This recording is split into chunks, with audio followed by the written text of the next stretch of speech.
Welcome to the OSHA Compliance Help Show. I'm your host, Sheldon Primus. Going to do live OSHA Compliance Help questions for you. So if you do have one of those questions that you need answered, go ahead and hit me up in the chat box, or you could get me on LinkedIn. I'm actually going to get on my LinkedIn right now. Hopefully, I'll be able to see it live. I don't know if I'll be able to see what you're seeing, but that might be something I could do. I am going to check my messages too, because I did get a couple of them this week, or one of them that I really want to make sure I go ahead and address. So, hi. You can see my my edges of my green screen. So, yeah, look at that right there. Boom. I'm not too sure why that chair's not working for me, but oh well. I might have to move the logo up or something. But anyway, if you do have some questions, go ahead, type that in.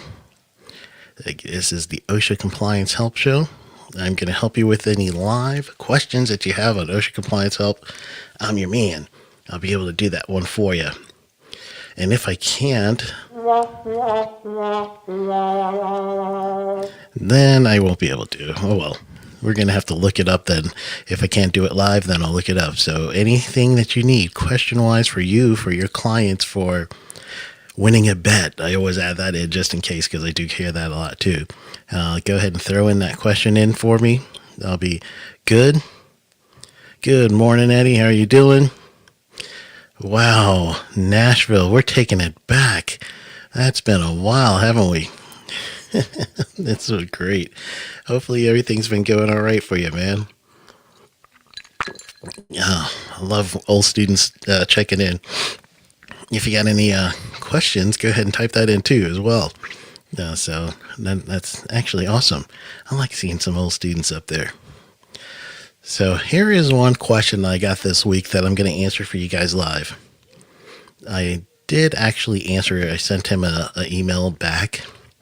But here's the question. I'll read it as it was sent to me. Hi,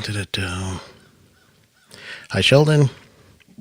What is your thought on the main entrance and exit doors / fire exit doors being propped open throughout the day at an establishment in order to curb the spread of COVID from people touching the door handles? Should the door remain closed, being that it's a fire exit door / main entrance and exit door? Thoughts? So that was the question that was sent to me via LinkedIn. And I was like, a lot of elements to that question. Anybody have some answers to that one? Then go ahead and, put your answer in the chat, and I'll give you a good chance to get at it. Good. Glad to hear that you're doing all right, Eddie. Excellent. Put a smile on my face. Look at that. You got me smiling over there. I love hearing from old students. So that was the totality of that question. Hopefully you guys could wrap your mind around that. But what he's thinking, they're opening and closing, or at least opening this door so that people don't have to touch it. And let's go back.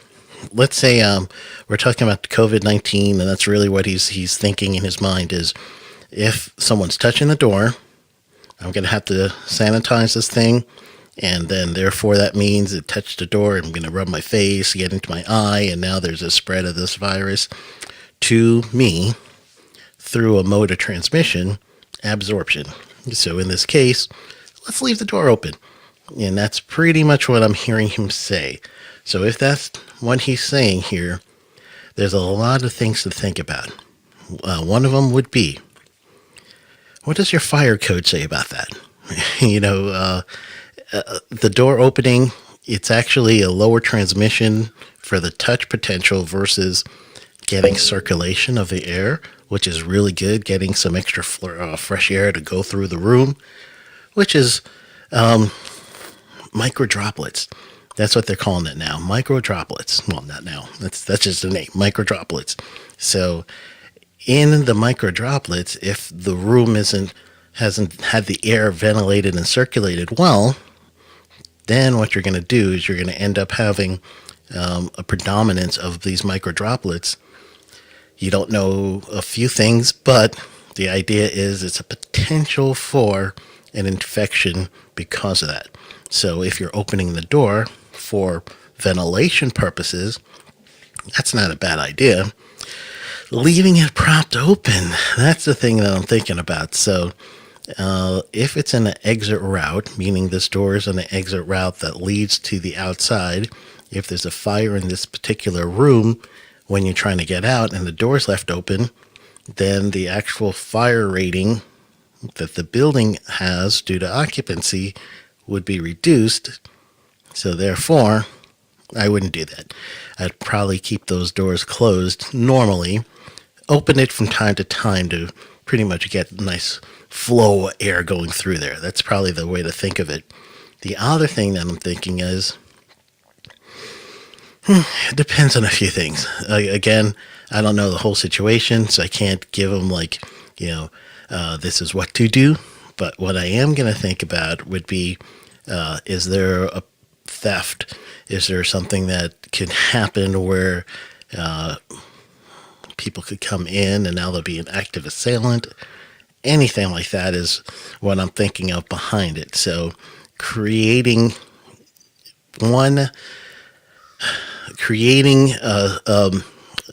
something to stop COVID, which is like don't touching the door handle, may have created a greater hazard, meaning that now all of a sudden you have to think about, active assailants, robberies. You got to think about trapping the fire if you do have a fire-rated room. So many things, right? It's the domino effect where you're like, this one could lead to this one, could lead to this one, and it just keeps kind of trickling down to you. So that's my thought on that.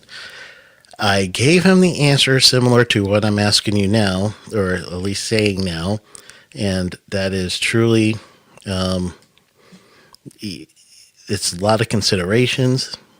The door handle, if that's the issue, I would just go ahead and put up right there in the opening or wherever it is, where you could have a hand washing station, or even better, well, hand washing station is probably better, or even more convenient would be having some place where you could go ahead and sterilize your hands with some hand sand.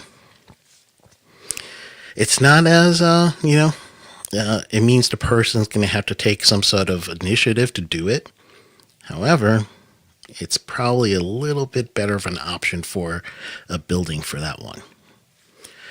All right. Any other OSHA compliance questions that you may have, go ahead and type that in the chat box for me.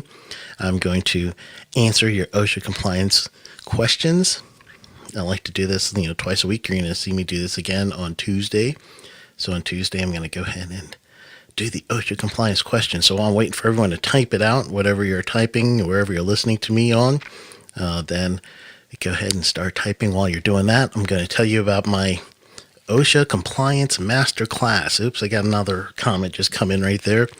So the OSHA Compliance Help Masterclass, that's coming in January. You could register now. Go to sheldonprimus.com/events. Go ahead and register now. All right. Hello, Sheldon. I can't see the name on LinkedIn, unfortunately. So as you're seeing on the screen, it's showing LinkedIn user. How about the OSHA compliance related to active shooter? Reference general liability clause. So truly, states have to take their own lead on this one.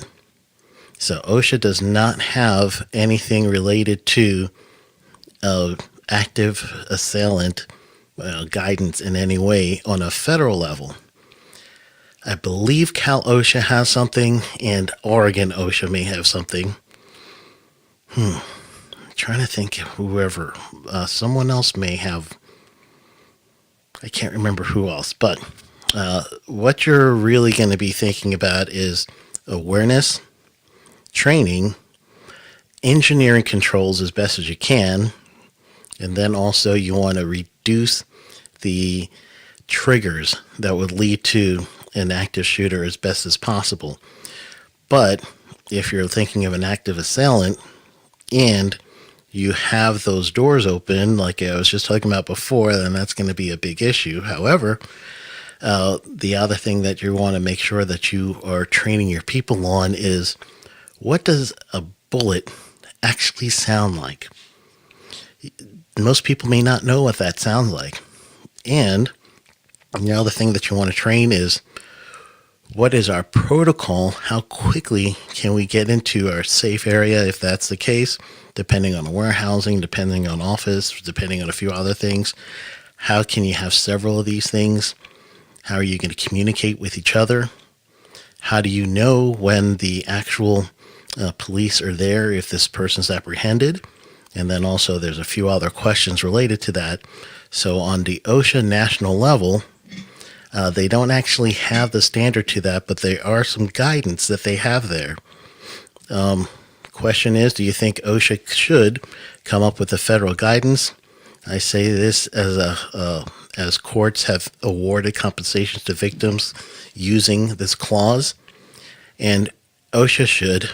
It's a workplace safety issue, and truly you could be cited from it from a 5A1 general duty clause, which is the same kind of clause that you could see with the general liability clause. General duty clause in the Act, OSHA Act 5A1, says, you know better. That's really what it boils down to. You know better. You got to protect your workers at all costs, is what that general duty clause is. OSHA should do it. OSHA is one of those places that when you're looking at the worker and you really want to make sure that you're going to protect the worker from all costs, that's an OSHA thing. They got to make sure they protect the workers from all those angles. The general duty clause makes it where they're supposed to. So truly you want to make sure that those are the things that you're going to look at if you're training. And then also, if you're responsible for these people through the OSHA guidelines. So thank you so much for the question, LinkedIn user. I'm not too sure the name because it didn't show up, the name per se. But thank you for the chat there and bringing that to presence, bringing that to the mind.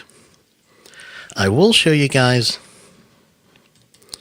I'm going to look it up real quick on my side so you don't have to figure out the me typing in, but I'm going to show you, and I'll put into the link. It'll be coming up on everywhere that you're looking or listening to me right now. This is coming from Homeland Security, or it might be. Let me do it real quick, but I'm going to look it up as active shooter preparedness. CISA is the name of the organization. I'm going to put it in the chat box. So wherever you're listening to me right now, check the chat box. It's going to be coming from me. So this is free active shooter preparedness information. I didn't know we were going to go down this route. So, hey, you guys are helping me out. So I do have a question here, and this is probably going to answer that question already. So most businesses, you aren't going to see any kind of OSHA. It says any place where you can represent and have OSHA act on this. Honestly, unless it's a guideline, businesses don't care, and that's the truth. In some areas, most people aren't thinking about. Hold on, gotta take a sip. Most people are thinking about, bottom line. They're not getting ready for any of those things that are going to happen that they don't perceive is going to happen to them, is really what it boils down to. It's not going to happen to me. I see it in the news, but it only happens to big places, and they don't really think about that. If there's a guidance from OSHA, they'll think about that. So that's why the states had to take charge for their own state plan. Federal OSHA, probably not going to do it. Let's say it this way. It's more likely in a Democratic presidency than a Republican presidency. Not to mean anything that is wrong with either or, not to be political, but it's just historically speaking, if this would happen, it would probably be under a Democratic presidency that federal OSHA will take the reins on that. But then they'll have to go through the same process as any other things that you could see in the unified agenda, and it would take some time, is really how it would plan that out. So is there a company online, 40-hour HAZWOPER? All right, Carl Henderson. I'm going to have to lead you to Alan Wolford. So Alan's one of my students, and he actually has a contact for that. I really don't know if he has the course himself, but there is a national organization that does that. And they do have the 40 Whopper online. It depends on if you're looking for train to trainer, or if you're looking for. There's a few other HAZWOPers, so it depends on what level you're looking for. So the 40 hour is telling me that you're probably going to be someone who is going to actively be doing the cleanup process. And I'm taking a quick look. That's why you hear me hesitating. I'm doing a quick search for you as well, because I do think I know one other company that'll do it. And it's my OTI, where I got my OSHA training. I think that they actually have the 40 hour as well. I don't mind sharing that one. I do share some information related to people who sponsor the program or something. But I also believe a lot in Mid-South OTI, where I actually got my OSHA training. So I'm going to look it up just for you, since you asked a question. Now, so since you asked a question, and they don't have it there, so I'm going to put, you really want to look up Alan Wolford, WOOFORD.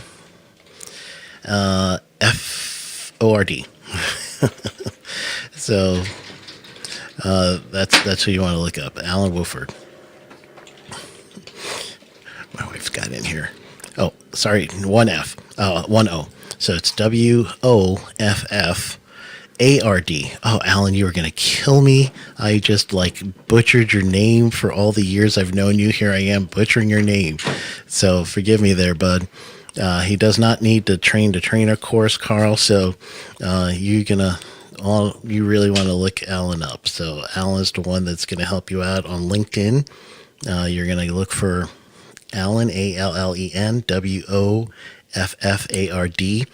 He's part of the Safety FM family, and his show with two other people is the Dragging Up 6.0 show.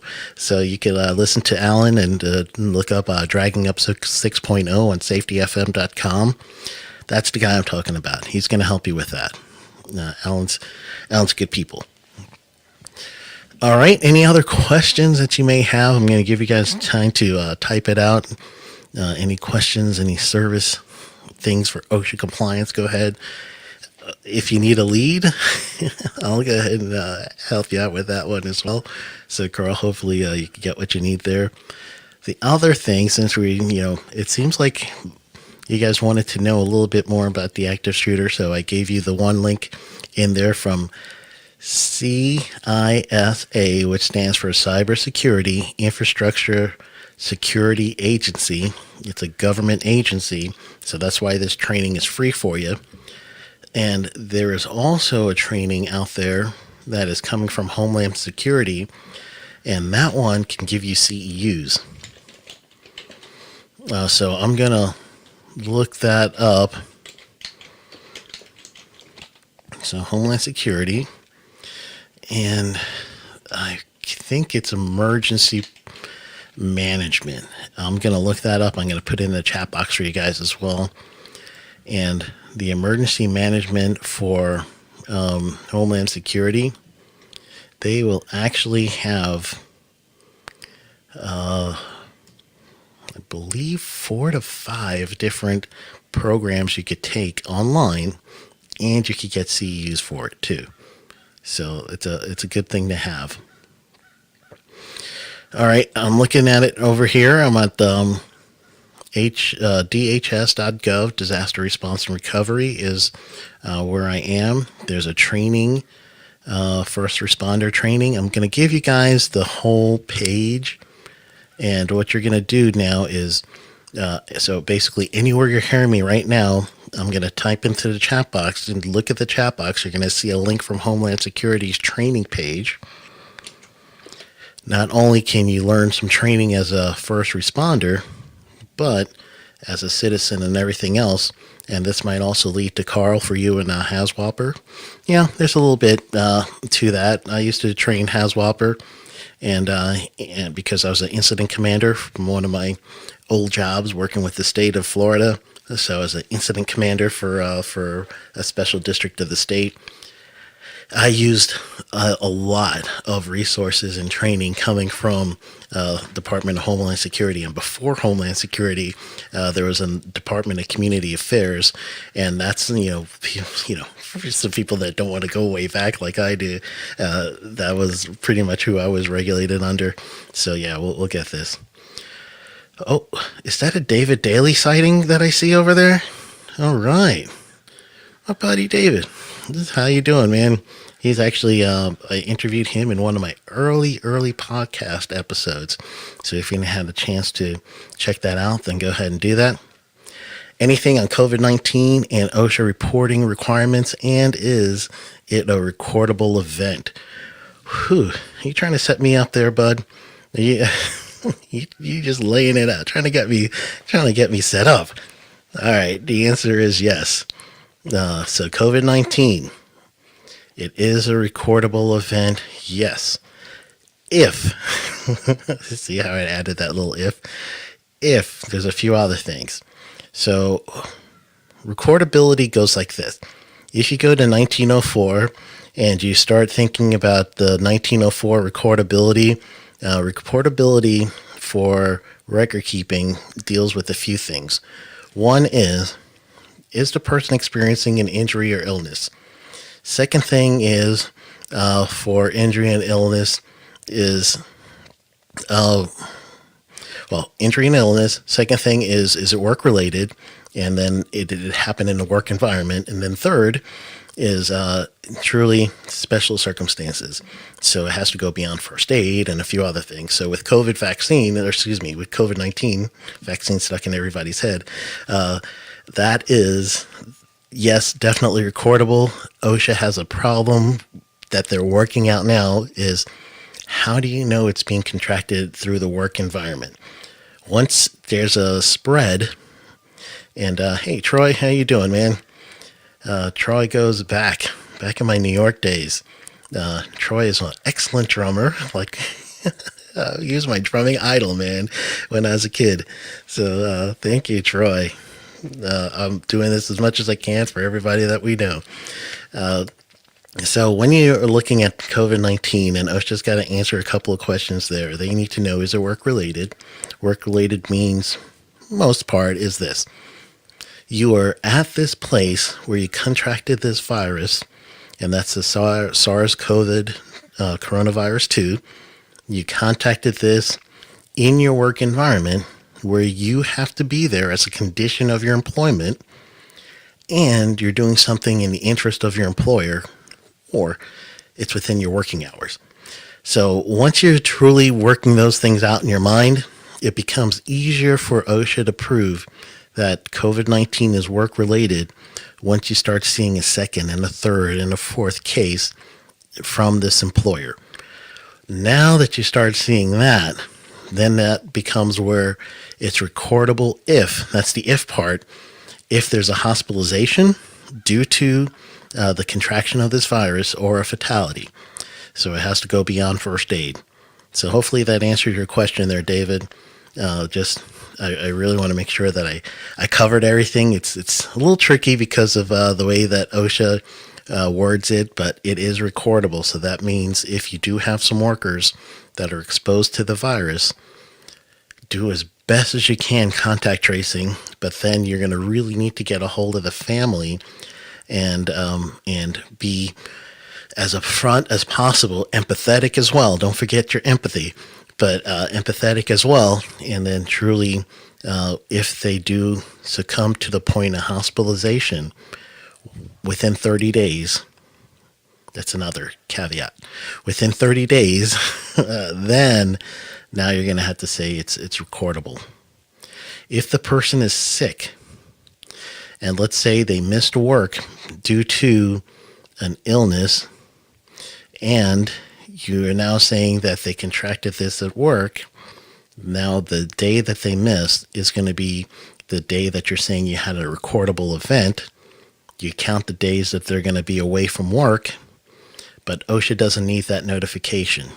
They only need the notification if there's a hospitalization. You find out about it, call OSHA within 24 hours. If it's a fatality, then you have to call OSHA within 8 hours of you finding it. If the person missed a day of work because of feeling ill or sick, and now you could say reasonable for you to expect that they contracted it from this cluster of workers, that now becomes the recordable event. A lot of components there, David, so hopefully I helped you out. So anybody else, Dave Daly, he's one of those guys that is a consultant, and he's also someone who's worked with the insurance company as well. He's in South Florida, so if you're interested, get a hold of Dave Daly down there, help you out. Troy, if you have any questions, man, I'll be glad to help you out. OSHA compliance questions for you guys.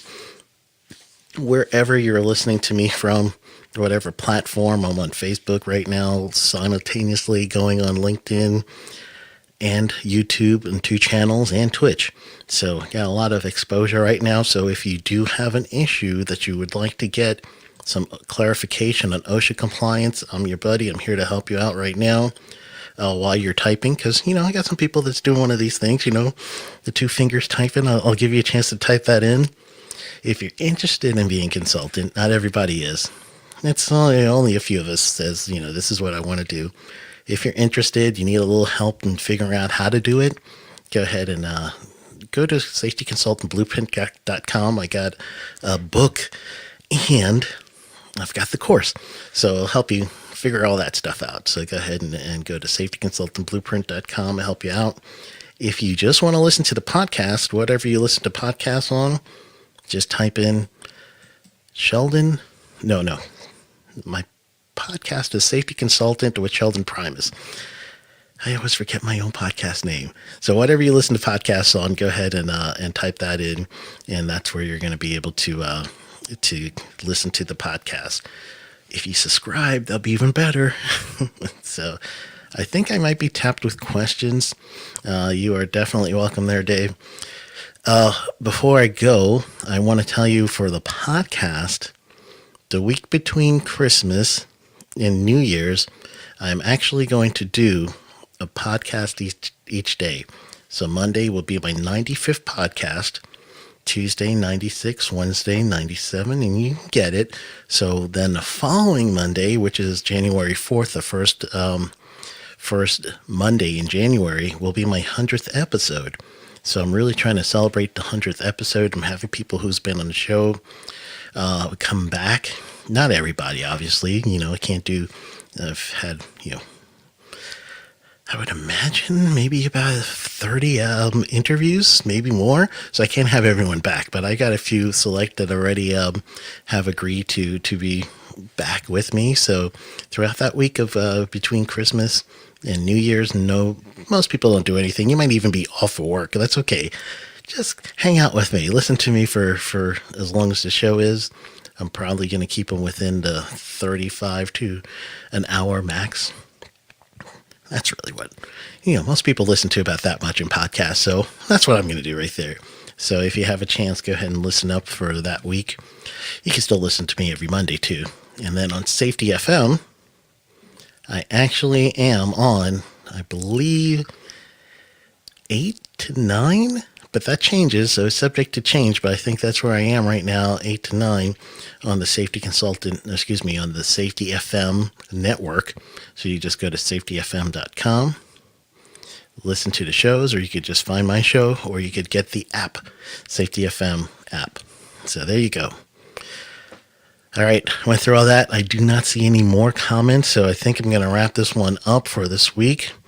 You guys did excellent. Thank you for hanging out with me, everyone, and answering some, asking some questions, chatting, checking in. So if there's anything else that you need me to do, send an email to me, sheldon@sheldonprimus.com, or you can actually send a message from LinkedIn or Facebook or wherever you're listening to me, and I'll put your question on there and answer that one as best as I can. So I'm going to check one more time. All right, I got nothing in my LinkedIn, so I think we're good to go. All right, everybody. Well, thanks again for hanging out with me, and I'm going to do this again on Thursday at 11 o'clock. However you're listening to me right now, you're going to see me again. So if you didn't get your question in today, go ahead and get ready and send me an email, or you could do it live, and then I'll answer that for you. All right. So enjoy the rest of your day. Go get them.